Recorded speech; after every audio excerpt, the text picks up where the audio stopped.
Muy bien, vamos a leer en la Carta de Santiago, ahí, capítulo 1, en sus Biblias, de Carta de Santiago. Vamos a leer del verso 1 hasta el versículo 12, ¿sí? 1 al 12, dice así de esta manera: Santiago, siervo de Dios y del Señor Jesucristo, a las 12 tribus que están en la dispersión, salud. Hermanos míos, tened por sumo gozo cuando os halléis en diversas pruebas, sabiendo que la prueba de vuestra fe produce paciencia. Mas tenga la paciencia su obra completa para que seáis perfectos y cabales, sin que os falte cosa alguna. Si alguno de vosotros tiene falta de sabiduría, pídala a Dios, el cual da a todos abundantemente y sin reproche, y le será dada. Pero pida con fe, no dudando nada, porque el que duda es semejante a la onda del mar que es arrastrada por el viento y echada de una parte a otra. No piense, pues, quien tal haga, que recibirá cosa alguna del Señor. El hombre de doble ánimo es inconstante en todos sus caminos. El hermano que es de humilde condición, gloríese en su exaltación, pero el que es rico en su humillación, porque él pasará como la flor de la hierba, porque cuando sale el sol, con calor abrasador, la hierba se seca, su flor se cae, perece su hermosa apariencia. Así también se marchitará el rico en todas sus empresas. Bienaventurado el varón que soporta la tentación, porque cuando haya resistido la prueba, recibirá la corona de vida que Dios ha prometido a los que le aman. Muy bien, oramos. Amado Padre Celestial, nosotros damos muchas gracias por el tiempo que podemos tener juntos aquí en esta tarde para honrar tu nombre con cánticos, pero también adorarte a ti al escuchar tu palabra. Cada vez que es abierta la Escritura, tú obras con tu Espíritu en los corazones. Así deseamos que sea en esta tarde. Aquieta nuestros corazones y pensamientos del trajín del día, de las actividades, y podamos reflexionar de tal manera que tú nos enseñes cómo enfrentar circunstancias difíciles. Pedimos esto en el nombre de Jesús. Amén. Muy bien, estamos en esta carta que siempre debemos recordar cada vez que entramos en un texto como este, que es una carta. Fueron documentos ocasionales. ¿Qué significa documentos ocasionales? Que fueron escritos por ocasiones que se presentaron en las iglesias, ¿sí? No es que los apóstoles dijeron, bueno, se reunieron en Jerusalén y dijeron, vamos a empezar a escribir cartas para que quede la revelación de Dios escrita. Bueno, no sucedió de esa manera. Sucedían problemas entre los creyentes que se iban formando en diferentes iglesias, en diferentes lugares, y en respuesta a esos problemas que se iban presentando, entonces los apóstoles empezaban a escribir. Dios guió de una manera tan particular a estos hombres, a los apóstoles, que eso en realidad era su palabra inspirada. Entonces, son documentos ocasionales que eran respuesta a situaciones particulares que se presentaron en la iglesia. Por eso, cada vez que leemos, tenemos que pensar en el contexto de esa gente, porque es a ellos a los que se le está escribiendo. Una vez que entendemos qué significaba para ellos, recién ahí nosotros podemos entender qué significa para nosotros. Entonces siempre es importante recordar a quién le está escribiendo y cuál es la situación que está viviendo ese grupo de personas, en este caso un grupo de creyentes, a los que se le escribe esta carta. Santiago es el escritor, es el pastor de la iglesia en Jerusalén, o mejor dicho, uno de los pastores de la iglesia en Jerusalén. Los creyentes a los que les escribe años anteriores habían salido esparcidos por la primera persecución de la era cristiana, y al salir perseguidos se vieron ellos necesitados de empezar una vida de cero, una vida nueva, en lugares donde no conocían, carentes de los recursos económicos porque salieron perseguidos, y además en un contexto donde ellos en verdad estaban siendo hostigados por situaciones que después vemos en la carta, ¿sí? Y Santiago escribe para enseñarle a estos creyentes, ¿sí? Son creyentes, enseñarles a ellos cómo enfrentar esos momentos difíciles que están atravesando, ¿sí? Santiago no escribe para solucionar los problemas, porque un pastor no resuelve los problemas de la gente. A veces hay esa idea, ¿no? Voy al pastor porque él me va a resolver el problema. No, el pastor no resuelve el problema de nadie. Sería otra situación eso, ¿no? Además sería muy fácil para la gente. Habría colas esperando que el pastor resuelva los problemas. No es así. La tarea del pastor es poder enseñar la escritura de manera fiel para decirle a la gente qué dice Dios sobre la situación que está viviendo. Y después queda en la persona, en cada persona, queda el obedecer o no ese mandato de Dios, ¿sí? Y quien resuelve los problemas en su voluntad y como Él quiere y cuando Él quiere y si quiere resolverlos, es Dios. Él es el único que puede resolver los problemas de la gente si Él quiere resolverlos. Porque a veces una persona va a permanecer con un problema de por vida. Y en la soberanía de Dios, ese problema es utilizado por Dios para tratar con el corazón de la persona, ¿sí? Así que acá no estamos planteando nosotros cómo resolver problemas, sino cómo enfrentar problemas, que eso es muy diferente. Y eso es lo que Santiago le escribe a ellos, ¿no? Y en la carta Santiago le enseña a ellos cómo enfrentar estos problemas por medio de la fe, ¿sí? Cómo la fe responde ante circunstancias difíciles o ante diferentes circunstancias, ¿no? Eso significa que hay una manera que nosotros nos podemos dar cuenta si alguien es creyente o no. Es cuando se enfrenta a diferentes situaciones en la vida, cómo reacciona, nosotros nos va a decir si realmente hay fe verdadera o no en su corazón, porque la fe actúa de una manera particular en diferentes situaciones según cómo se enfrenta. La primera situación que Santiago presenta aquí son las pruebas, y eso es versículo 1 al 12, por eso lo leímos todos juntos, ¿sí?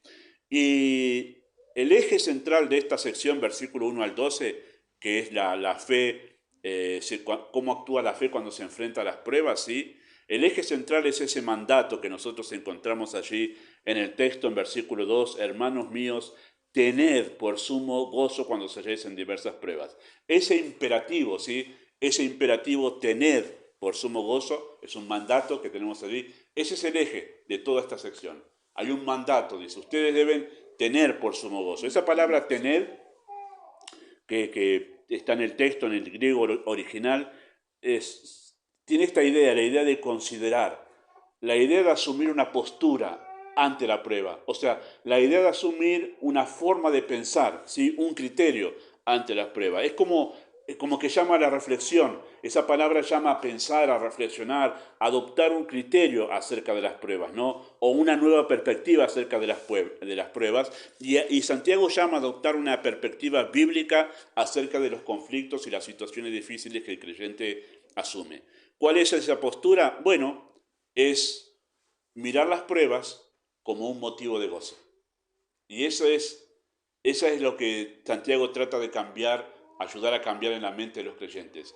Que en su manera de pensar acerca de los momentos conflictivos que el creyente atraviesa, que son pruebas, después va a hablar acerca de las tentaciones, que es otra cosa, pero mientras sean pruebas, Santiago dice, ustedes tienen que pensar acerca de estas circunstancias que están atravesando, que eso debe ser un motivo de gozo para ustedes. Debe ser un motivo de gozo. Ya dijimos nosotros que esa palabra gozo, en su raíz, ¿sí? No es que uno está a las carcajadas limpias. Puede ser que el gozo también esté relacionado con eso, ¿sí? Está relacionado en realidad en la Escritura con el hecho de una alegría jubilosa, ¿sí? De júbilo.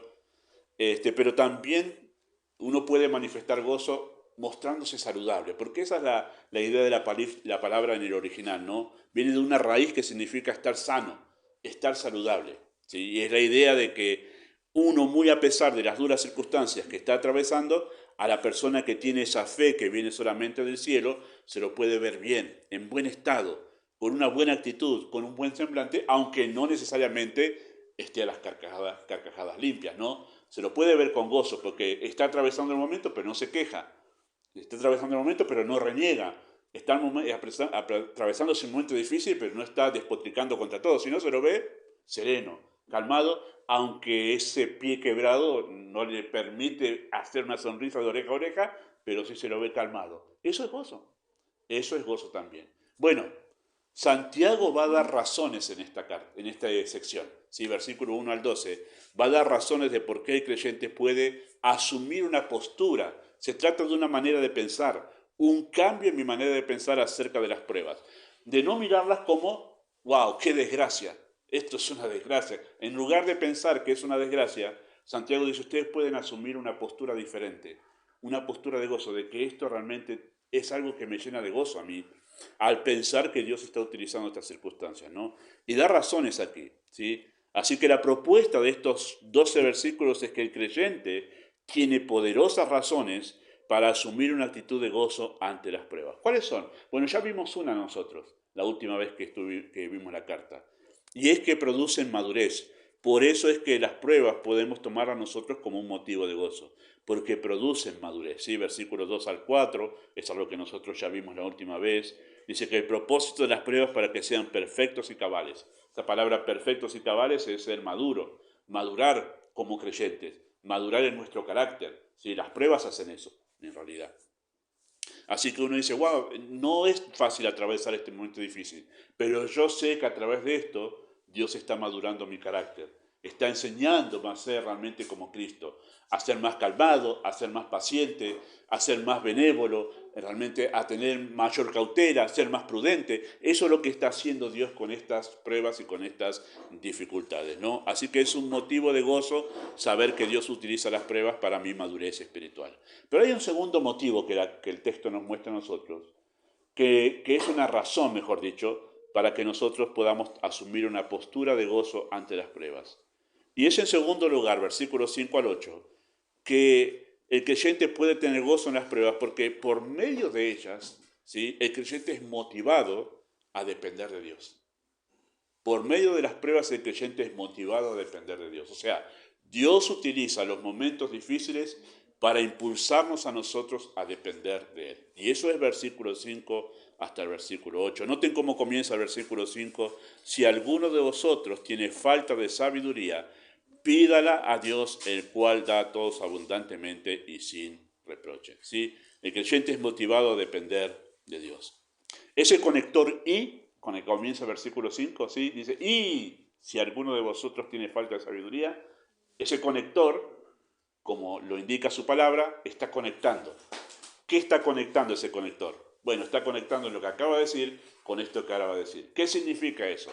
Bueno, significa que lo que sigue tiene relación con lo anterior. Todavía él sigue hablando de las pruebas, ¿sí? Y si alguno de vosotros tiene falta de sabiduría, establece esa relación con lo anterior. Así que el escritor sigue hablando de las pruebas, introduciendo ahora una situación muy común en las pruebas. Si usted es creyente, usted va a decir, esto es muy común, que cuando atravesamos pruebas, es muy común que nos falte sabiduría. Es muy común esto. Por eso dice, y si alguno de vosotros está atravesando una prueba y le falta sabiduría, bueno, empieza a dar indicaciones. ¿Qué debe hacer cuando le falta sabiduría? Es muy común que seamos introducidos en situaciones donde nuestra sabiduría no alcanza. Es más, eso es parte del propósito de Dios, introducirnos en una situación que excede nuestra capacidad. Dios podría ponernos en situaciones donde nosotros podríamos arreglárnosla con lo que sabemos. Pero Dios no hace eso, porque si no siempre permaneceríamos como niños espirituales. Entonces Dios nos pone en situaciones que exceden nuestra capacidad y nuestro conocimiento incluso, que no sabemos cómo resolverlo. Entonces Dios tiene esa forma pedagógica de introducirnos en situaciones dolorosas, difíciles, complejas, adversas, con el propósito de que nosotros busquemos sabiduría, porque con lo que tenemos no nos alcanza, ¿sí? Por eso introduce esta situación Santiago allí. En las pruebas necesitamos sabiduría para saber cómo actuar, qué decir, cómo proceder, qué decidir, con quién hablar, saber si debemos avanzar o si debemos esperar y otras tantas dudas que surgirán en los momentos difíciles. Ante esta realidad de todo creyente, ¿sí?, que no tiene sabiduría en los momentos de prueba, bueno, Santiago da un mandato que conlleva una sola idea, ¿no? Ese mandato de pídale a Dios, ¿no? Es esta idea. En la prueba, el creyente es estimulado a depender de Dios pidiendo, ¿sí?, pidiendo sabiduría. Bueno, ¿de qué manera? ¿De qué manera Santiago estimula al creyente para que en medio de la prueba, cuando le falta sabiduría, se acerque a Dios para pedirle sabiduría? Bueno, de dos maneras viene el estímulo de Santiago allí en esta sección. Primero, le da razones. Le da razones. En versículo 5 le da razones para que el creyente pueda pedir sabiduría. Y noten lo que dice, versículo 5. ¿Alguno de vosotros tiene falta de sabiduría? Pídala a Dios, el cual da a todos abundantemente y sin reproche, y le será dada. ¿Por qué? ¿Por qué en el momento que nos falta sabiduría debemos ir a Dios y no a otro lugar? ¿Por qué debemos ir a Él? Bueno, en primer lugar, porque Él da sabiduría a todos. A todos. Bueno, se sobreentiende que ese todos, a quienes Dios les da sabiduría, es a todos los que vienen a Él a pedirle, ¿no? No es que da a todos y que el que agarra, agarra. No, es que viene a Él a pedir sabiduría, le da, ¿sí? A todo el que viene. No importa si es grande, si es chico, indistintamente de la adversidad que esté pasando, Dios le da sabiduría a todos, ¿sí? independientemente de la situación que le toque atravesar. Además dice que además da sabiduría abundantemente para saber qué hacer en medio de la prueba. Dice, da a todos y da a todos abundantemente. Además dice que da sabiduría sin reproche, o sea, sin recriminación sería eso, sería así. Sin recriminar nada debido a nuestra debilidad o ignorancia, ¿sí? Nosotros los humanos solemos ser poquito crueles cuando alguien tiene un problema que no sabe qué hacer y la carne nuestra suele decir, mira vos, no sabes hacer eso. Y uno se siente, bueno, no sé qué hacer, no sé, pero Dios no tiene esa actitud con nosotros. Pobre ignorante que no sabe qué hacer. Es tan fácil esto resolverlo. Nosotros los humanos tendemos esa tendencia a menospreciar al que está en un momento de incertidumbre, ¿no? Pero Dios no. Dice que da y da sin reproche alguno, sin recriminar porque no sabemos. Nosotros podemos acercarnos a Dios tranquilamente y decirle, no sé qué hacer en este momento. Tengo dudas, tengo miedo de equivocarme, tengo miedo de dar malos pasos, me doy cuenta que que puedo llegar a caer en tentación, que puedo llegar a equivocarme y Dios no va a estar recriminando eso. Interesante esa actitud, ¿no? De parte de Dios y la razón por la cual Santiago dice que debemos acercarnos a Dios. Y además el texto dice porque Él da fielmente. Dice que le será dada. Versículo 5 al final, y le será dada. No solo sin reproche, sino que le será dada. ¿Sí? La sabiduría de Dios y la fidelidad de Dios van de la mano. Asegura realmente la provisión de Dios en los momentos de necesidad de sabiduría. Así que todo esto que Santiago da aquí, la razón por la cual dice que debemos pedirle a Dios, todo esto demanda una confianza plena en la persona de Dios y nos da un fuerte argumento para no caer en la desesperación y esperar además el tiempo que sea necesario, ¿sí? Porque ya que Dios va a dar y va a dar con seguridad, nosotros podemos esperar y no desesperar. Decir, wow, no se arregla el problema, no vemos, bueno, tengo que hacer algo. No debemos caer en la desesperación, porque el texto dice que Dios va a dar con seguridad a aquel que viene a buscar sabiduría de parte de Él para saber cómo resolver. Queridos hermanos, ahora vamos a mirar un poquito más otra razón que da aquí, que es el tema de la fe.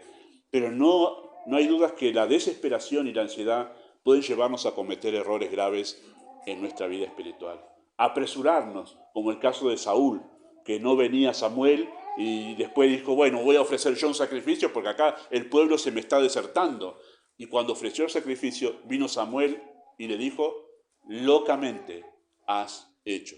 Y a raíz de esa ansiedad y desesperación, Dios le quitó el reino.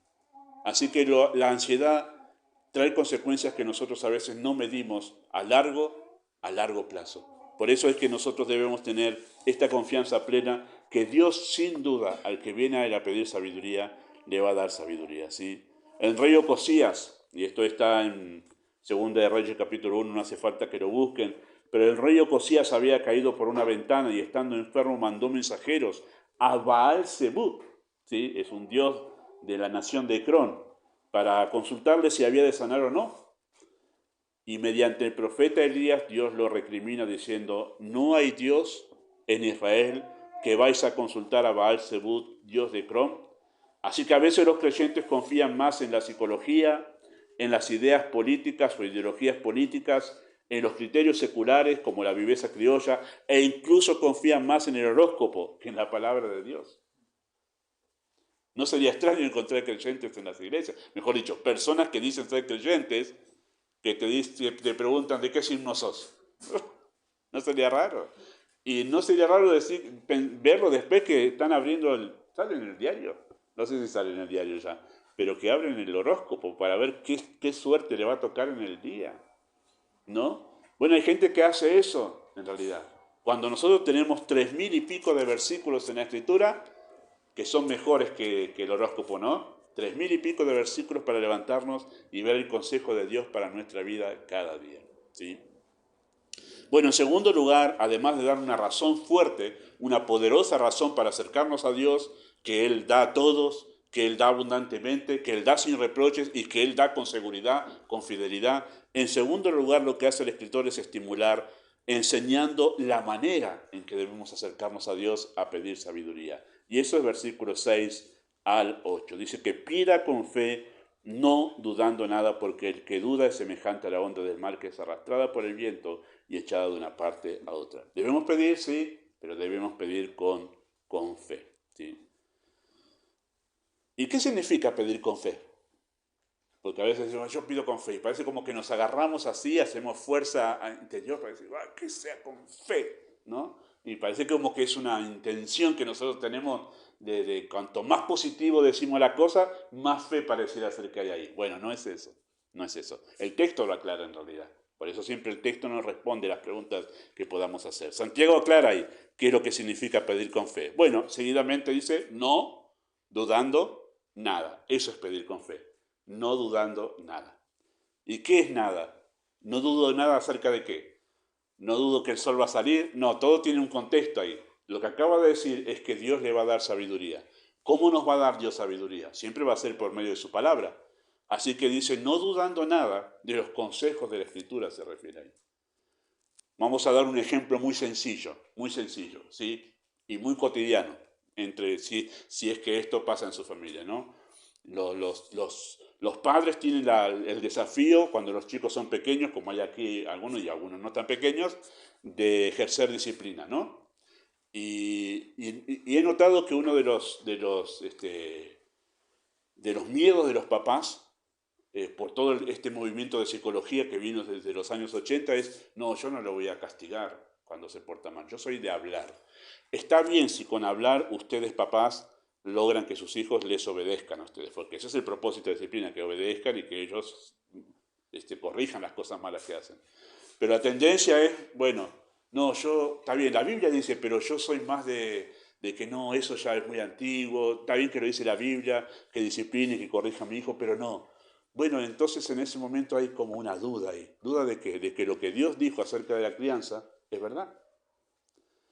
El padre y la mamá que ejerce fe en Dios dice, no, la Biblia dice que yo debo corregirlo con amor, debo corregirlo realmente con un propósito de salvífico, que la corrección lo lleve a él a pensar en la salvación. Bueno, pero debo corregirlo, ¿sí?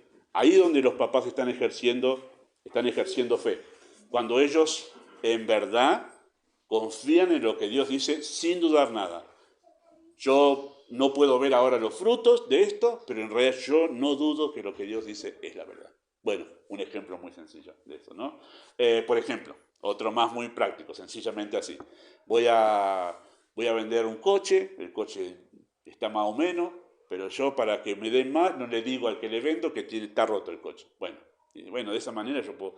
Pero Dios dice que yo debo ser honesto y debo ser sincero en todos los asuntos, incluso hasta para vender un coche o una plancha, ¿no? Y no, pero yo necesito el dinero. Bueno, pero yo debo creerle a Dios que en realidad esto es lo que yo debo hacer, decir la verdad y ser sincero. No dudando nada se refiere a eso.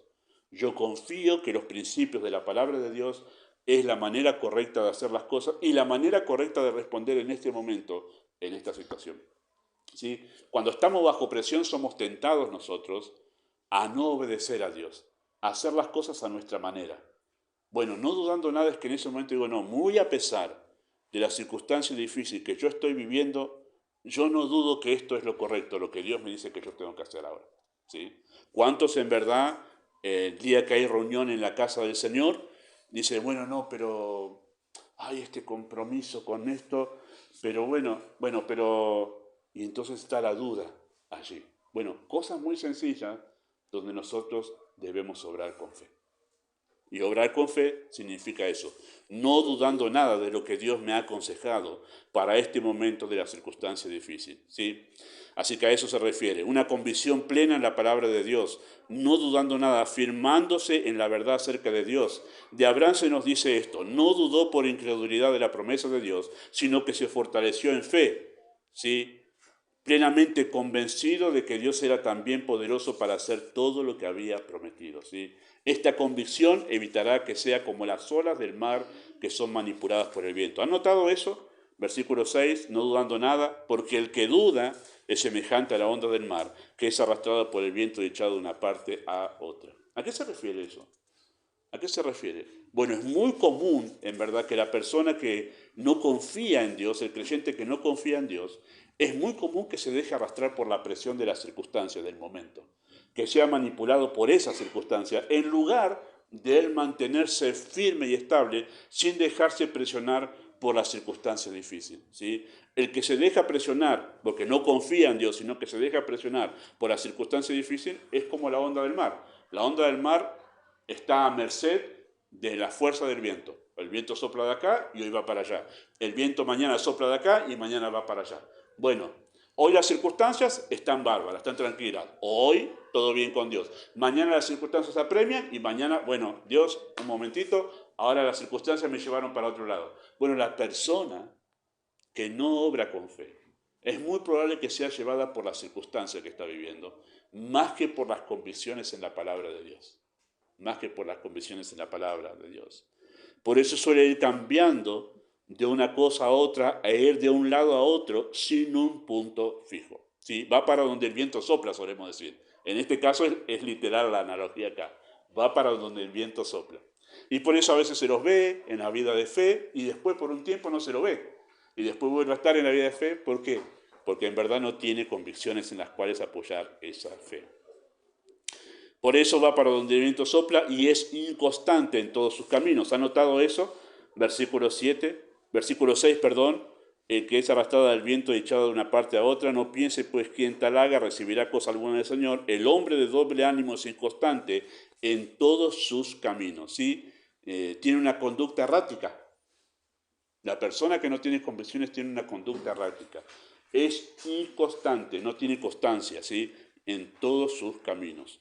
Así que a veces se lo puede ver muy efusivo en la fe y después se lo puede ver como que no pasa nada. Bueno, esa inconstancia tiene que ver con falta de convicciones en la palabra de Dios en medio de las pruebas. Bueno, Dios no honra la incredulidad, por eso no recibirá cosa alguna del Señor. Y cuando dice no recibirá cosa alguna del Señor, ¿a qué se refiere cosa alguna? Sabiduría. Alguien me llamó en un momento preguntándome sobre esa expresión. Pastor, ¿qué significa que no recibirá cosa alguna del Señor? Claro, si sacamos ese texto del contexto, podríamos pensar, no recibirá dinero, no recibirá trabajo. No se está refiriendo a un montón de cosas. Se está refiriendo a una sola. No recibirá sabiduría para saber qué hacer en medio del momento y la circunstancia difícil. ¿Sí? Así que, queridos hermanos, las pruebas sirven para reconocer nuestras limitaciones e incrementar nuestra dependencia de Dios. Así caminamos nosotros en la vida de fe.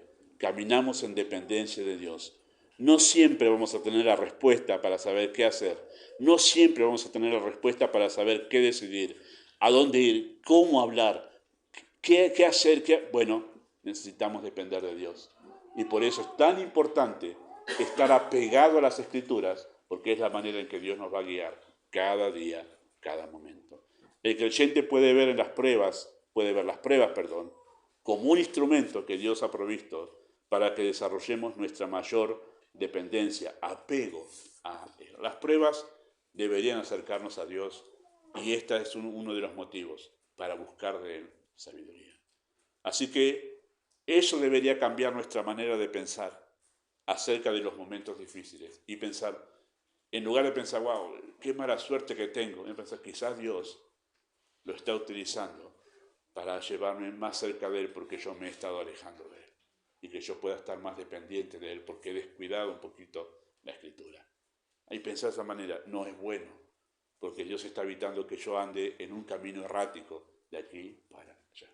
Muy bien, oramos, amado Dios, usa tu palabra en nuestros corazones y rogamos, Padre, que sea útil en nuestras vidas para que nosotros seamos impulsados por tu Espíritu a buscar sabiduría de ti, reconocer que no siempre tenemos la respuesta apropiada y correcta para las circunstancias que vivimos y por eso deseamos que la fe que ha sido dada en Cristo pueda ser aquello que brote en nuestros corazones para responder de esta forma, buscándote a ti en los momentos complejos. Pedimos tu bendición en nombre de Jesús. Amén. Muy bien, vamos a